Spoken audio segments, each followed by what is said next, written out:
everybody has his own drive. Yeah. Yeah. For me, it's fear. What do you think about what can fear do to a person? So you can actually use your fear as like a kickstart for whatever you want to do. Like in my case, for example, I'll just give an example from my life. So I had this medical problem, and I went to doctor, and the doctor recommended this procedure that I have to do, and he said that if you don't do this procedure, you will continue having this mild pain, sometimes come and go. And I was thinking, it's fine, I'm kind of more scared of the procedure itself and the healing than this pain. And then he said, actually also there's a very high risk that if you don't do this procedure, you might never have children. Oh. Boom! Oof. Immediately the scale went in a different direction, right? So before that, it was like mild pain or, a complicated procedure. And now there is not having children or complicated procedure. So all of a sudden, this side of the scale went down, and it completely immediately decided my answer, right? Of course, I'm gonna do it now. Yeah. You know what I mean? It's like that guy. You remember that guy, 127 hours, who got stuck in the cave, and he had to cut off his own hand to get free? That's because the alternative was dying. Very, very slow, painful death, right? So it's if, for example, they would say, okay, you're going to get stuck here, but just for a few hours, then it's not worth cutting your hand off. But if the alternative is that you were going to die, you're going to just rot there, then of course. So basically, when you think of something that you want to do, like in my case, like I was very scared the first time I had to leave my home and I had to go there and like be an adult. And I was 18 years old, and I went to US to work as a this summer student work. Didn't have money. My English was not so good. Didn't have a job there. So I just had to go fly into any city I choose, any state I choose in US, and just find a job. Quite scary for an 18-year-old girl from Kazakhstan who's never been abroad before. It's my first trip abroad.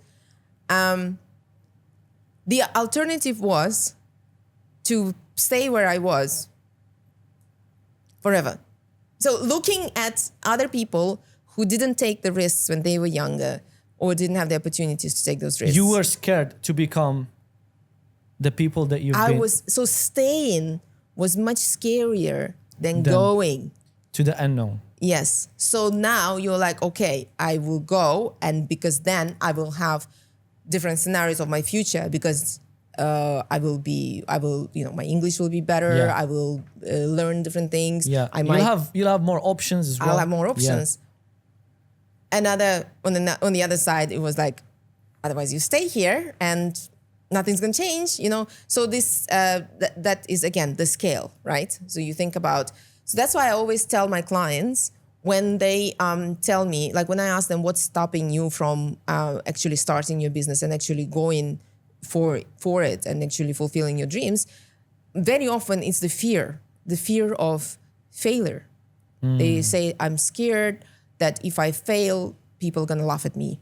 I'm scared that I won't succeed. I'm scared that my family or my friends will judge me for like changing my career. I'm scared that people will not understand my idea. I might not get customers. There's so many fears that comes to this. I will lose all my money. And then I ask them, okay, what will happen if you don't do it? And they're like, oh, nothing's going to change. I'm probably going to continue the way I am.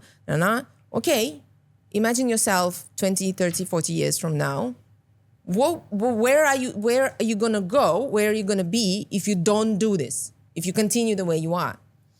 And for some people, it can be very scary. Wow. They're like, oh, so I guess I'm going to be this and retired and I'm never going to fulfill my dreams.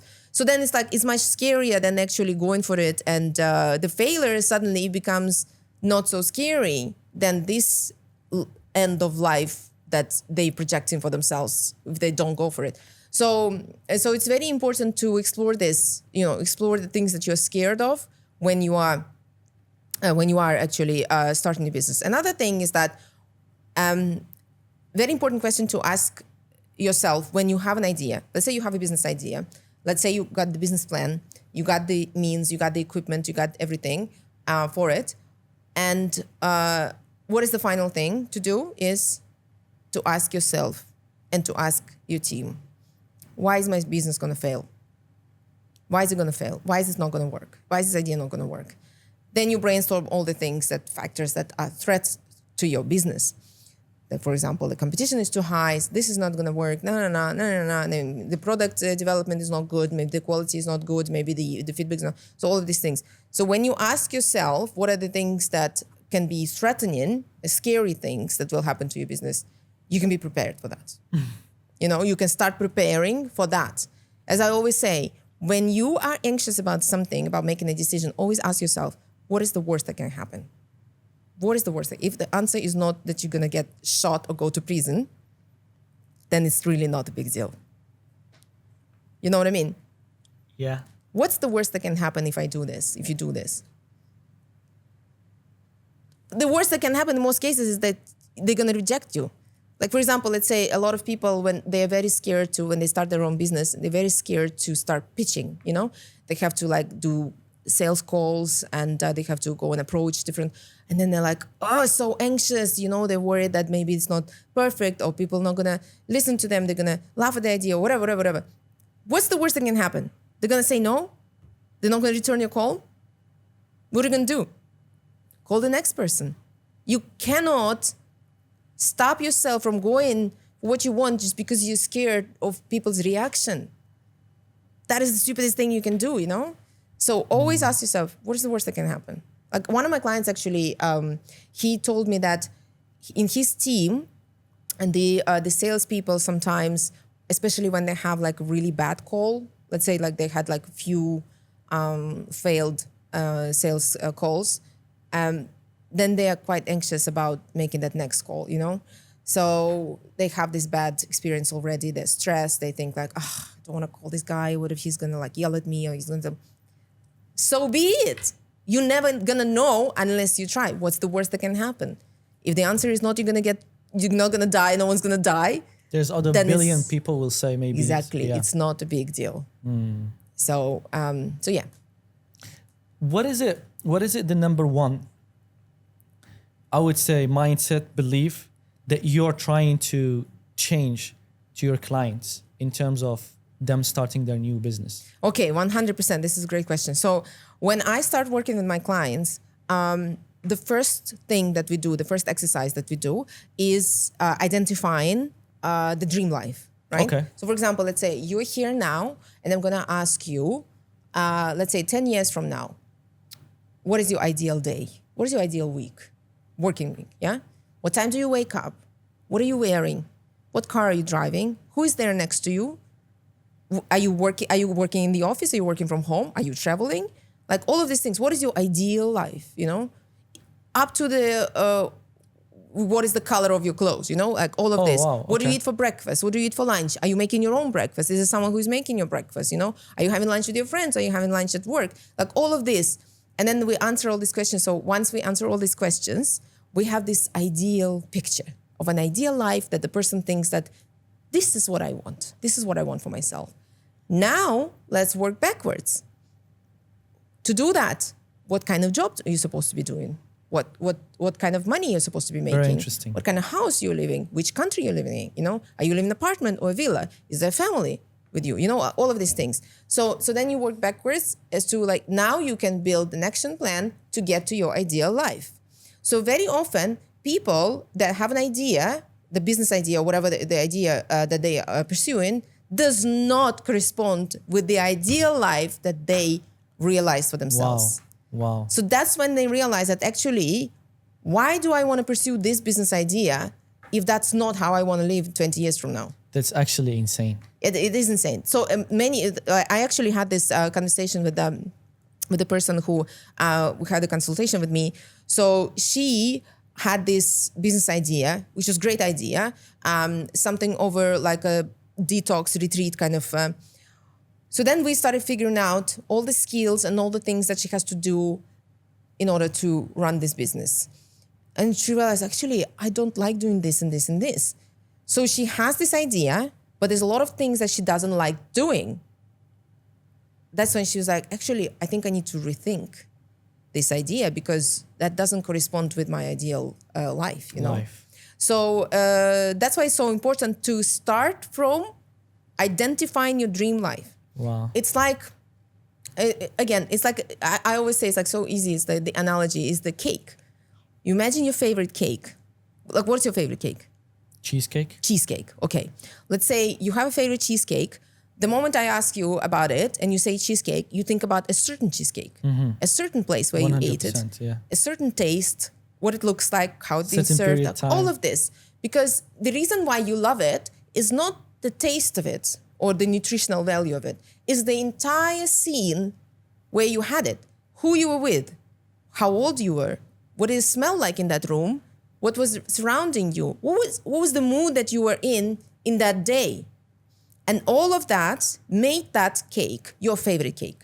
Because now, every time you eat exact same cake, You will remember. you kind of go back to that. It's giving you the same kind of emotions, right? The pleasure, the texture, the feeling on your tongue, and the smell of it, and the look of it, all of this.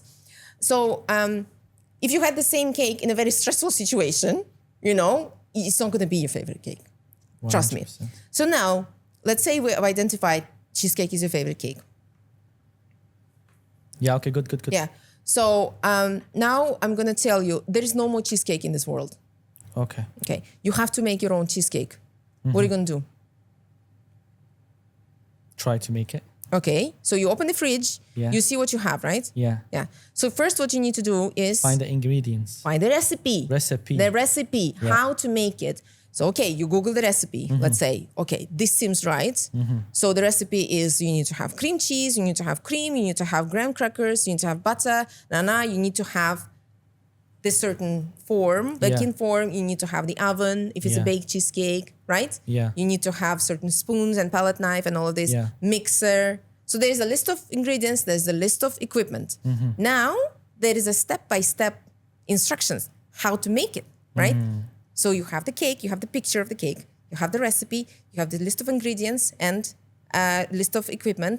Now there is a step-by-step. So the first step is that you take the graham crackers, you have to crush them, you have to mix them with the butter, melt the butter, Then you take the mixer and you do this and this. And then there's going to be like, there's going to be terms like you have to fold it or you have to whisk it to a certain point. Now you realize that there's a certain skill set that is also required to make a cheesecake, right? Yeah. That you don't have because you've never made it before. Yeah.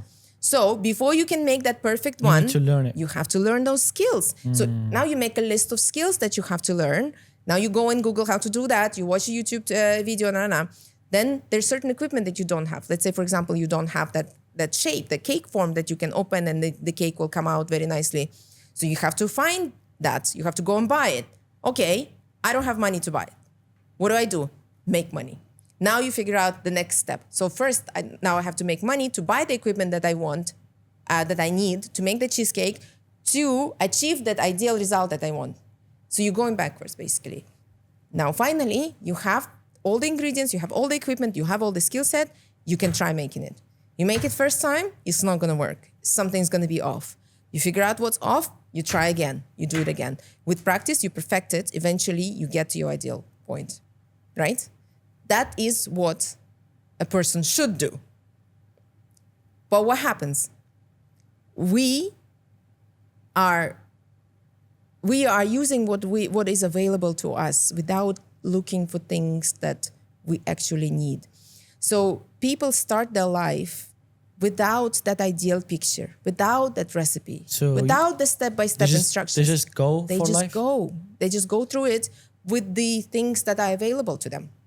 So for example, they let's say, okay, how do most people choose their education? They choose their profession by listening to other people. Yes, or like what is on demand now, What is in demand, like, okay, what it's kind of prestigious job to I be a wanna- doctor or a teacher or whatever. Yeah. I should probably do that. Or, I need to get MBA because I want to work as a management consultant. Or, I need to have this finance degree because I want to be an investment banker. So they're doing that, just looking into the nearest future. They are not actually considering the ideal picture. So, for example, if someone is considering to be an investment banker, they should first talk to someone who's been an investment banker for their life, their whole life. You know, most likely it's a very it's a very unhealthy Miserable. older person who is Yeah. very busy, who's multiple times divorced because wives just didn't put up with all their absences, and busy schedule. their children probably resent them too. So obviously I'm just generalizing here, but Yeah. I'm saying like there is an end point to your career that you're starting now, and you should consider that before you walk into that. Yeah. Before you spend $200,000 on MBA to do that, By you saying this, I'm so happy that I thought the same way. I spend a lot of time into mentorships, coaching for people who have done it. Let's say I have a creative agency, right? And I want to have a certain life, but I don't know how to get it. So what I do is like, okay, I managed to get some money.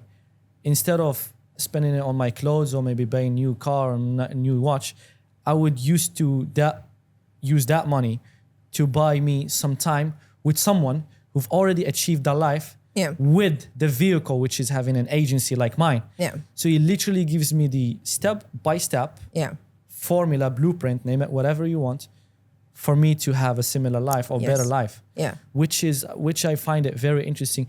It's 100% more lucrative and more beneficial than me buying my educational degree or something. Yeah. So education is great, MBA is great, and all of that if you want to work for someone. Yeah. If you like most of the entrepreneurs, they have to know so much, 100%. So they learn best on the job, trying things, practicing things, and they are so much better at like multitasking and things like that. So I'll give you another example. Oh wait, let me finish my point about the cake, right? So you have the recipe. So what happens is that some people are dealt the cards that they're dealt with when they are born, the way where they're born and everything, and they just make best of that, and because they think that that's the only way. And then other people, let's say, they say like, oh, if life gives you lemons, make a lemonade. Fuck that shit. Yeah. I hate lemonade. I hate lemonade. I don't want it. Do I want lemonade? Yeah, Probably exactly. No, I'm going to sell the lemons and I'm going to buy ice cream to make a milkshake because I want a milkshake, Or better, even better. Yeah. I'll take the seeds out of the lemon, I'll plant them, I'll grow lemon trees, I'll grow an entire lemon garden. Then I'll sell that. I buy an ice cream factory. Now I can have milkshakes for the rest of my life. Yeah. You know what I mean? So you can use what's available to you to make the best of it. That's fine. But you can also use what's available to you to actually use that to achieve what you want. But in order to achieve what you want, You need to be creative. you need to first know what you want. Yeah. You need to identify what is the ideal picture that I want. You know how many people, there's so many businessmen and like people who like made shit tons of money throughout their lives. And then all they want when they retire is to have a little bungalow on the beach, have like a small Daughter. beach bar. Dog. And, That's it. and just live very simple life. Yeah. But why did they have to earn all these millions of dollars if that's what they want at the end? You know what I mean? Like they could have been enjoying this life way earlier because it doesn't require millions of dollars to have that peace. Got you. So how can you? It's actually an absurd concept to go into very serious decisions like your education, your career, your family, and all of this, and the country where you want to live in, and buying properties without knowing what is my final goal, what is my final destination. Right. So this is the first step that you do with your client. You identify their dream goal. Identify the dream life. Yeah. And the good thing here is that we talk about it. When we talk about it, I always say that imagine that money is not an issue, and more importantly, people's opinions are not an issue. Because very often, most of the time, when we make decisions, they're very often based on what people might think of us. Things we wear, things we buy, where we live, or the car I drive, the education I have, the work I do, All of this is because we want to be perceived a certain way. But imagine, like, let's say when are you most yourself? With your best friends, right? Your family, let's say. You're most yourself. You can be in your, I don't know, whatever, most comfortable clothes. You don't have to even like, I don't know, like wash your face or brush your teeth. You can eat whatever. You can have stains. Yeah. You're very comfortable. You don't need to sit straight. You can say whatever you want. You don't have to think about how you're going to offend them or something. You're most yourself. Imagine feeling like that all the time. Anywhere you go, whatever you do, feeling 100% You. comfortable because you absolutely do not care about what people think of you. Think of you. You don't consider it at all. It's not a factor. So when I ask my clients, like, think about your ideal life, I always say, like, let's say, for example, I asked one client, I said, what car are you driving in your ideal life? And he said, oh, I have this something Porsche, something sport, I was like, okay, now imagine that no one's ever going to see that car. Would you still? Would you still have that car? He's like, actually, I think I'll have something more practical, maybe higher, bigger, because I want to fit things in, and because I like hiking, so I want my hiking gear to fit in there. So You don't really want you that don't car. really want the Porsche. You want something practical, something useful, something that can go off-road because you like off-roading, things like that. It changes everything. It changes everything. The moment you stop considering other people's opinions and societal norms, it changes your entire, belief. Like one woman said, I said, what would you do if money wasn't an issue and other people's opinions were not an issue? And she said, I want to sing. Oh, And I said, okay, did you used to sing? She's like, I used to sing all the time, but then people told me that I'm not very good at it, so I stopped. I was like, does it make you happy, singing? Does it make you happy? She's like, yeah, I always feel like so happy when I'm singing, and I feel like myself, but I only do it when no one is watching and no one is there. And then that's when I said, like, but do you need people to hear it? She's like, no, it's for me. That's the thing, then just do it then. Why'd you stop? You should do it. Nothing is stopping you now to do it. It doesn't matter if people like it or not. It makes you happy, right? yeah. So if someone doesn't like it and it offends them somehow, that sounds like their problem. That's not your problem. Got you. So going back to, right, so this is the journey of you're going to help someone. Let's say a client comes to you. Yes, you're going to identify the goal. You're going to identify what they're struggling with, Yes. the steps that they need to, the skills that they need to acquire. Yeah. We also identify the challenges and threats that they need to work on. Okay. And so for some clients, this is enough. They now have the knowledge. They have that, basically like a book with everything they need to do, and then they go and do it. Okay.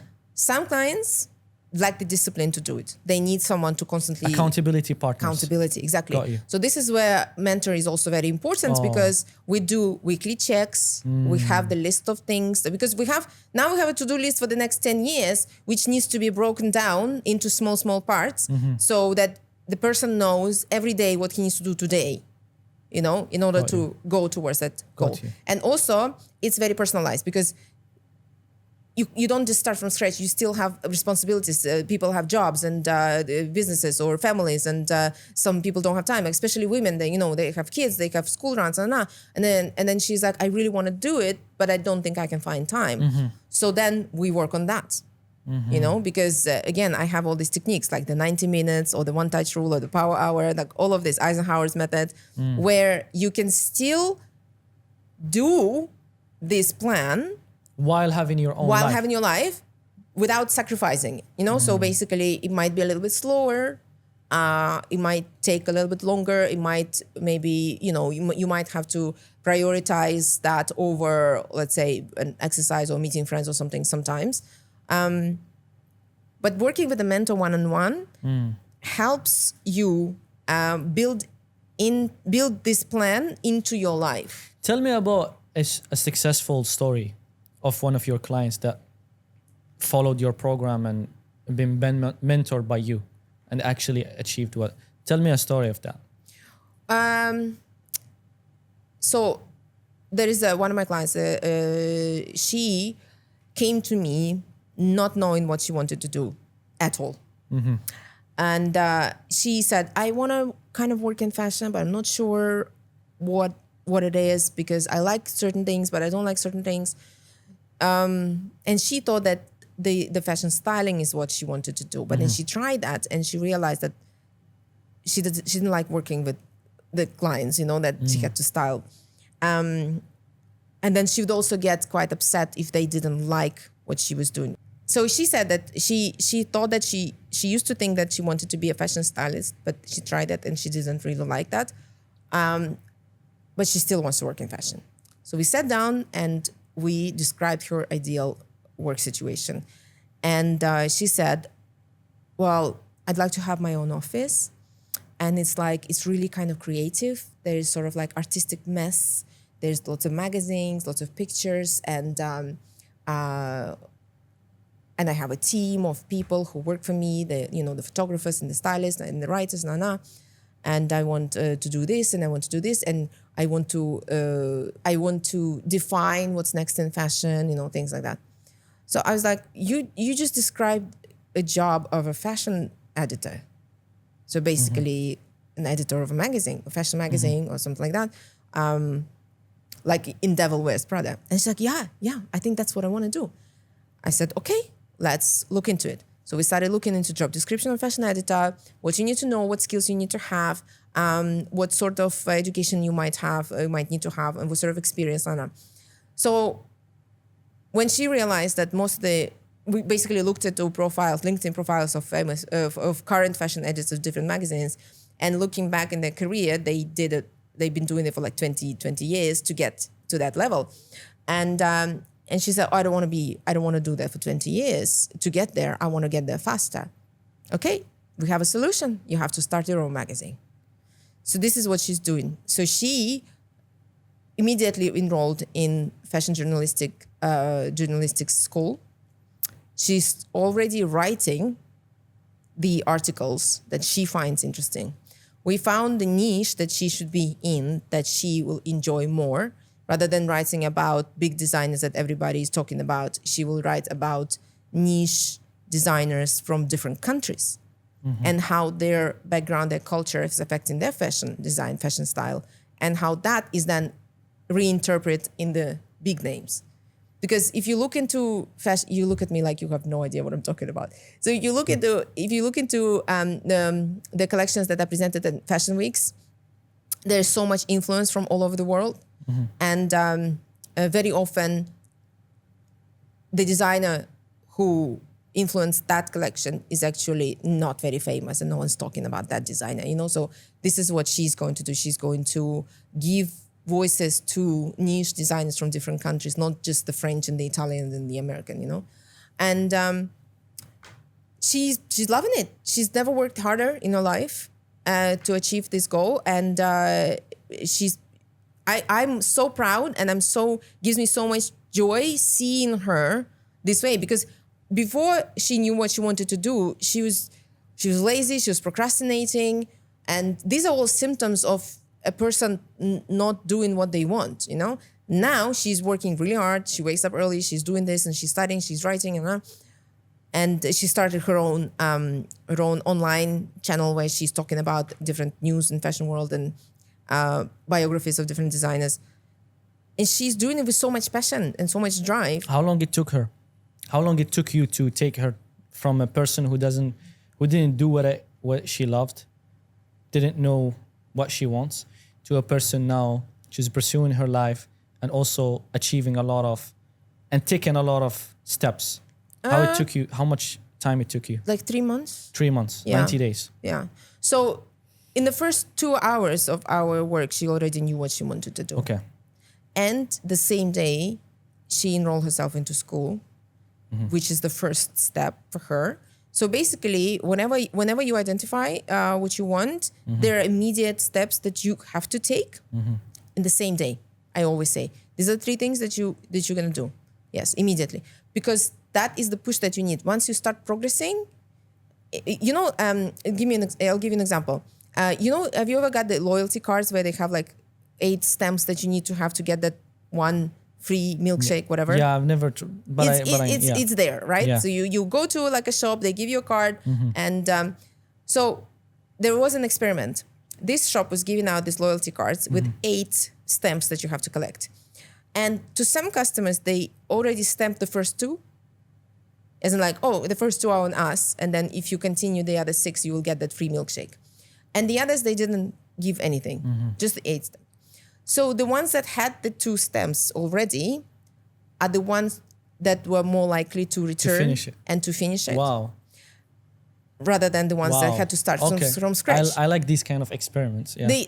The reason is because there was a progress already. It's like they were already on the way to achieve the final result, to get that free Got milkshake. you. So it's giving you that push. That's why it's very important that when you identify your ideal life or your ideal dream or your ideal business, whatever it is, you take actions immediately. Then you are more likely to stick to it. We take a deposit. It's like basically Yeah.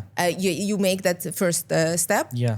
you're more likely to actually continue rather than going and thinking about it. It's better to change your mind along the way than to not to start at all. 100%. Yeah. 100%. As is it Adam? Is it Tom Brady who said that you miss 100 shots that you don't take? Oh, that's very nice. Yeah, you miss 100 shots that you don't take. You fail every attempt that you didn't try. Some people, I sit down with some friends last time, and we had a conversation 6 months ago. He wanted to start content creation, and he was struggling with finding ideas, but he really wanted it for his business as well. And last time we sat down after 6 months, and he had the same exact problem. Whilst I did have the same problem, but all what I have done is, okay, I don't have the ideas, but you know what? I'm going to create content. Yeah. And with the questions that I used to get as comments, I started creating other piece of contents. 6 months later, my account went boom. Now he's still trying to. Because he's still thinking. He's still thinking. So what happens in this case is perfectionism. Perfectionism is the worst enemy of your business, especially if you want to start your own business. So the common misconception is that a lot of people who want to start the common misconception, a lot of people who want to start their own business, they feel like they have to have a perfect business plan. While in fact, your business plan is just a small part of the whole to-do list. 100%. Yeah. And if you are going to pitch to like investors or things like that, yes, you should have a pretty business plan that has all the numbers and everything. But if you're doing it just for yourself, you should have a business plan, but it doesn't have to be perfect. Because if you're gonna get stuck on the planning phase, Yeah. you will be planning and until you plan yourself out of this idea. 100%. So you will actually convince yourself not to do it. So the moment you have the idea and you have the first immediate steps, just go for it. Do it. Do it. You might you might make mistakes. You Yeah. might, but if you keep yeah. preparing, 100%. You know, with this podcast studio, yeah, I sat down with thousands and thousands of millionaires, people who are in the business, yeah, and none of them told me that the initial idea that they started with their business with was what they are doing right now. There is always a pivot story. There's always a shift. There's always a rebranding. There's always something changing along the way. Similar to what we are doing. Yeah. We started as a podcast studio, but then we pivoted towards the agency model. yeah, Did we know that we're going to do the agency model? Absolutely not. But the idea of, changing your mind, changing your perspective and adapting. and adapting. Yes. Yeah, towards some problems. So it's the same with me. Like when I started my fashion brand, I just wanted to make clothes. Yeah. And then I realized that I am not happy with the fabric choices that are there in the market. So I started making my own fabric, So then I was like, okay, I really like printed things, Yeah. but the prints nowadays, they're all similar. They're all the same. All the smaller brands like Zara and all of this, they just repeat the designer prints from like Dolce & Gabbana, Versace and whatever. And I wanted something else. There was something in my head. So I started just drawing it. Then I found the suppliers to make my own fabric with my prints, with different colors. I tried so many samples. I tried so many supplies. I tried different kinds of fabrics. And I've learned on the go that there is certain fabric that will work and all of this. And I've had a lot of challenges. Then I realized that, okay, now I have this collection of prints that is just really pretty. I've done it. I've done it myself. I drew it with my own hands. What else can I do with them? Okay, I can actually make wallpaper with those prints. You know, I can make other prints just for wallpaper, for commercial purposes or for house purposes. I can also do wall art. I can also print it on the notebooks. I can print it on the back of the phone. I can print it on the bottle. There's so many things that I can do with just one artwork. It's like, you know, I did the work once. I created this artwork, Yeah. and now I can scale it. You know, it can Sky be is limit. anywhere. Yeah. Exactly. So as you said, I started with one idea, which then developed into this multiple different directions of business. I would say like an ecosystem. Exactly. Itself. Yeah. So I had no idea that one day I will be sitting here and you know, telling people what to do and trying to share my experience and everything. I had to go through all of that.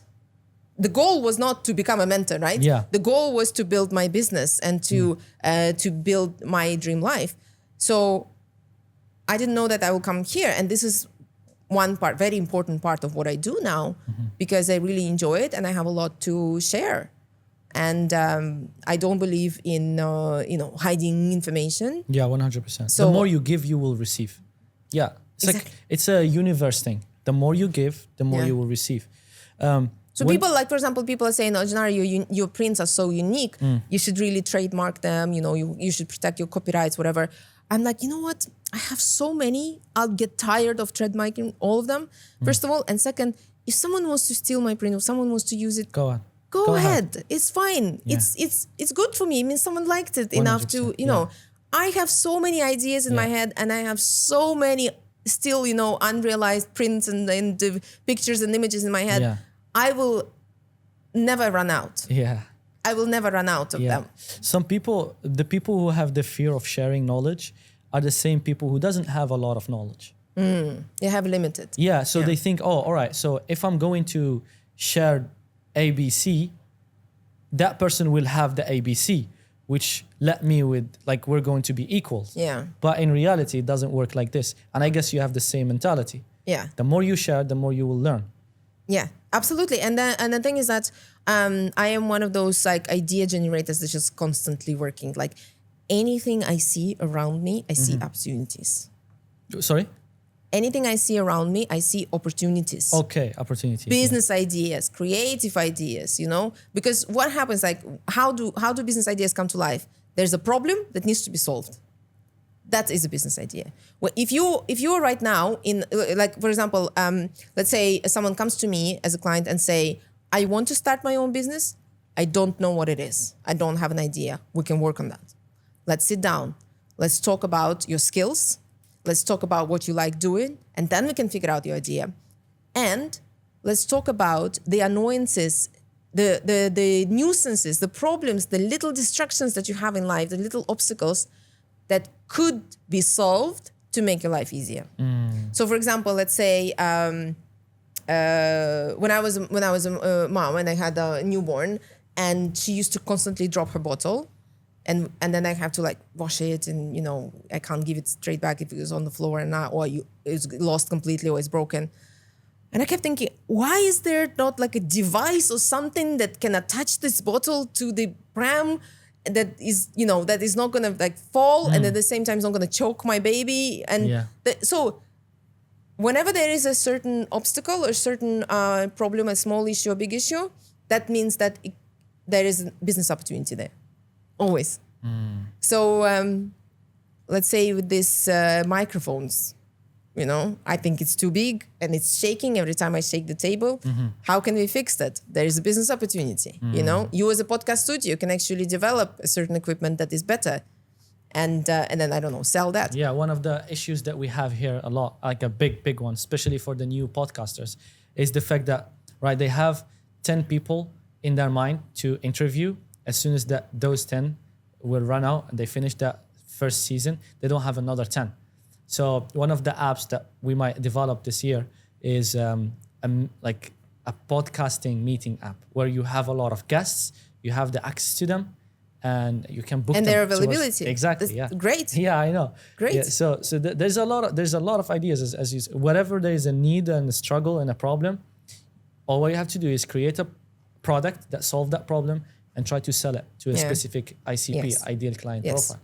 Yeah, So of course some of them will be quite boring, you know, like absolutely. they don't have to be exciting Absolutely. because for some people the passion is creating these businesses. It's not necessarily the business itself. You know what I mean? So like there are serial entrepreneurs that do different things, different products that are just practical. They're not crazy about them, you know, like someone is making, let's say, like iPhone covers, like, oh my God, it's been a dream of my life to create this. No, there's a problem they're solving. They are obsessed with solving that problem. Yeah, they're not obsessed with the product. With the actual product. Yeah. So in my case, I'm obsessed with my art, right? So I want to do the art. So I have to, I'm fulfilling certain niche that people also need. Like a lot of my clients actually, the very, very common comment is that they have been looking for something like this for a long time and finally they found it, because until they found my brand, what they wanted either wasn't available or was too expensive. Got you. You know? So there is a problem that these people have. There's a very small percentage of people, but I'm willing to bet on that small percentage because I'm not willing to compromise my aesthetic in order to sell more. You know what I mean? But then I'm not resolving that problem anymore. So the same with the wallpaper business. I've actually struggled myself when I was doing my house that I couldn't find the wallpaper designs that I liked. Everything was so boring, or it was way too expensive, or it wasn't good quality. And I realized that there is a lack of custom-made wallpaper. Like, for example, let's say I had this client who is obsessed with Lord of the Rings, and he said, I want to have wallpaper with the Lord of the Rings theme, but at the same time it has to incorporate like Japanese details and stuff like that. Where is he going to get that unless an artist will actually create it for him? So that is a kind of the personalization that I'm doing for my clients, because I think that your home is something that you see every day. You're there a lot. You have to be completely happy with it. You have to be 100% happy with what you're looking at. You know, so there's a need, there's a solution, and there's Gennaro Jones. I'm kind of a big deal, you know. Come to me and I'll make you personalized wallpaper.